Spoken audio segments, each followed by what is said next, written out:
आप सभी को मेरा नमस्कार।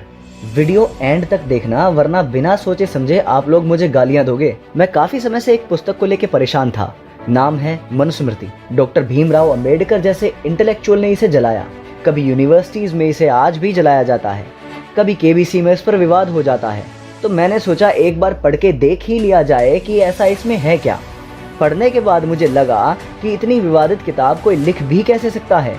तो बिना किसी विलंब के मनुस्मृति के श्लोक जो जातिवाद को जन्म देते हैं उन्हें देख ही लेते हैं। इस वीडियो में न केवल मनुस्मृति बल्कि वेदों, उपनिषदों और अन्य ग्रंथों में जहाँ जहाँ से जातिवाद जन्मा है वो बताया जाएगा। मनुस्मृति में जगह जगह पर वर्णों का जिक्र होता है। तो पहले ये जानते हैं वर्ण क्या है और क्या ये जन्म पर आधारित हैं।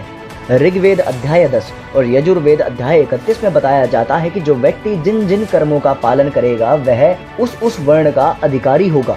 पर प्रश्न वही है कि वर्ण क्या है। ऋग्वेद के ही अनुसार वर्णो वृणो तेरीति निरुक्त प्रमाण्याद वर्णीय वरितुर्महा गुण कर्माणि च दृष्टवा यथा योग्यम म्रियन्ते ये ते वर्णः। अर्थात गुण कर्मों को देखकर यथा योग्य अधिकार जिसको दिया जावे वह वर्ण है। किसी भी कुल में उत्पन्न बालक किसी भी वर्ण की दीक्षा शिक्षा ले सकता है और उस वर्ण के गुण धर्म ग्रहण करके उस वर्ण का कहला सकता है।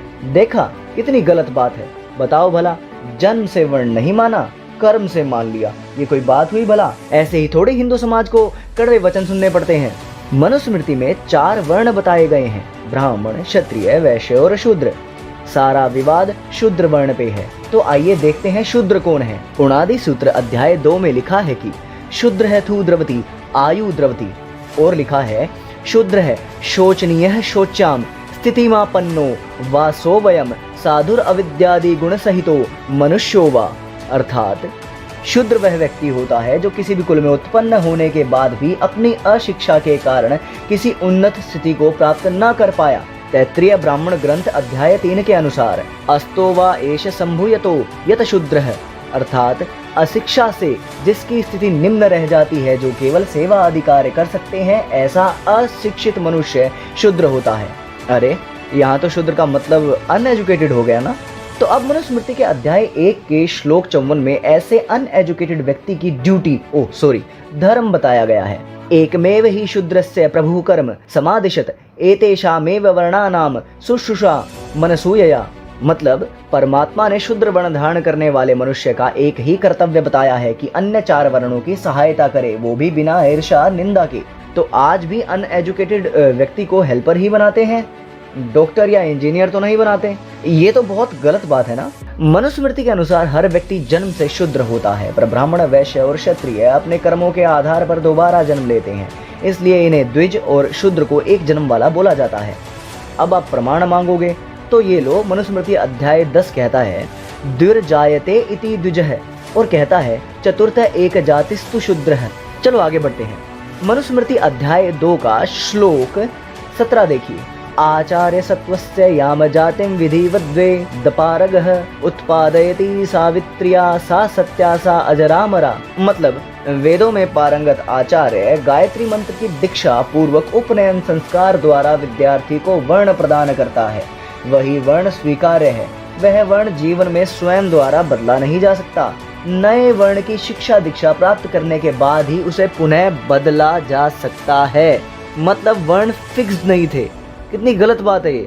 मनुस्मृति को जो लिबरल्स हैं वो ब्राह्मणिकल बताते हैं, और सच में ये पुस्तक बहुत ज्यादा ब्राह्मणिकल है। इतनी प्रो ब्राह्मण पुस्तक मैंने आज तक नहीं देखी।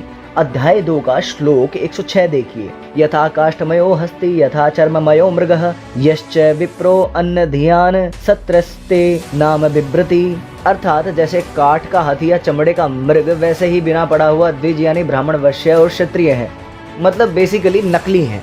कोई ना, अभी आगे देखते हैं।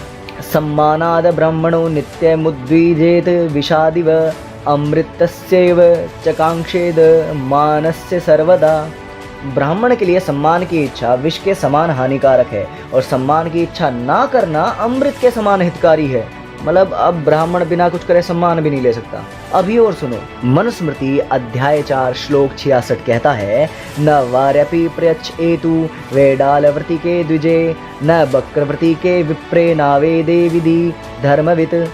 धर्म को जानने वाले व्यक्ति को चाहिए कि वैडाल वृत्तिक यानी बिल्ली जैसे स्वभाव वाले और बकवृत यानी बगली जैसे स्वभाव वाले मतलब कपटी और वेद न जानने वाले ब्राह्मण को जल भी ना दें। अन्य दान दक्षिणा का तो प्रश्न ही नहीं उठता। अब बताओ, बस जन्म से ब्राह्मण होके कोई दान भी नहीं ले सकता?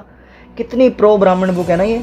मनुस्मृति अध्याय 9 के श्लोक पर ध्यान दीजिए। अष्टापादंत शूद्रस्य सत्ये भवति किल्बिषम षोडशैव तु वैश्यस्य द्वात्रिंशत् क्षत्रियस्य च ब्राह्मणस्य चतुःषष्टि पूर्णं वापि शतं भवेत् द्विगुणा वा चतुःषष्टि शतदो गुण विधि स। जो कुछ विवेकी होकर चोरी करे उस शूद्र को चोरी से 8 गुना, वैश्य को 16 गुना, क्षत्रिय को 32 गुना और ब्राह्मण को 64 गुना दंड होना चाहिए। इसके अलावा ब्राह्मणतश्चैषां ज्येष्ठं नियम्येत मतलब अपराधों में यदि कोई ब्राह्मण सम्मिलित हो तो उसे अन्य वर्णों से अधिक दंड दिया जाए। कितनी प्रो ब्राह्मण और ब्राह्मणिकल बुक है ना ये भी तो कहा जाता है कि जाति तो जन्म से ही फिक्स कर दी जाती थी। चलो देखते हैं मनुस्मृति क्या कहती है। मनुस्मृति अध्याय 10 श्लोक 65 शूद्रो ब्राह्मणतामेति ब्राह्मणश्चैति शूद्रताम क्षत्रिया जातमेवं तु विद्याद्वैश्यात् तथैव च। शूद्र या शूद्र कुल में उत्पन्न व्यक्ति जीवन में कभी भी ब्राह्मण वर्ण की शिक्षा या दीक्षा प्राप्त करके ब्राह्मण वर्ण को ग्रहण कर सकता है और ब्राह्मण कुल में उत्पन्न व्यक्ति निर्धारित कर्मों के पालन न करने से शूद्र वर्ण में चला जाता है। ऐसे ही वैश्य और क्षत्रिय भी अपने वर्ण बदल सकते हैं। देखा आपने, कितनी बेकार किताब है ये। मैं ये नहीं कह रहा कि एट्रोसिटीज नहीं हुई हैं, बिल्कुल हुई हैं और बहुत गलत हुई हैं, पर उनका आधार आपके धर्मशास्त्र नहीं है बल्कि इग्नोरेंस और लालच है जो हर समाज में हमेशा से रही हैं। तो लड़ाई बुराई से करो, कल्चर से नहीं। जय श्री हरि।